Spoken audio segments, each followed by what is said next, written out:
Today we're going to be doing something a bit different. We're going to be making a cordial. And no, it's not one of those dodgy budget fruit juices your parents used to buy you when you were a child, or an ingredient that went into that punch that made you do the walk of shame as a teenager. Today we're creating something a little bit more classier.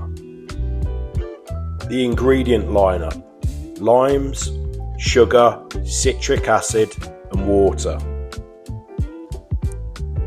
This recipe is from Jeffrey Morgan Tyler, and in my opinion it's the most effective recipe and it's the most tasty. There's a bit of labour involved in this part, so start this off by zesting some limes and make sure you invest in a microplane or your beer all day. I'd aim to zest around 3 small limes, so if you have one bigger lime, just do that. And add this to a heat resistant jug or bowl.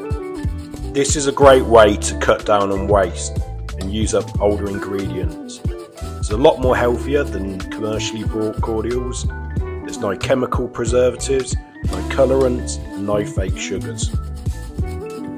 Then add 250 grams of sugar. I was really lazy here and didn't weigh it out. Then add 1.5 ounces, that's 45ml of fresh lime juice. And no, Tony Montana didn't visit my house and give me these scales. Measure out 25 grams of citric acid and add this to our mix. Then add to this 250 mils, that's around 8.5 ounces of hot water. And give this a good stir until the sugar is dissolved. If you've done this the old-fashioned way and let it infuse for a few days, then ignore this next part.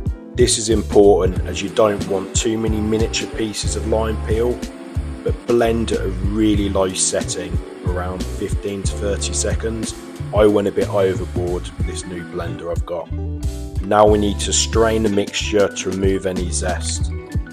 I'm going to use a fine strainer and strain a couple of times, as I do have a lot of little pieces in here. If you didn't use the blender and the zests are in bigger pieces, you probably won't need to strain too much.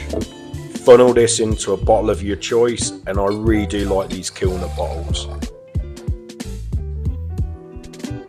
The taste test. This is brilliant. You can serve with water because it's just like a regular cordial or squash, but I have other plans for this beauty and we'll be adding it into a cocktail soon.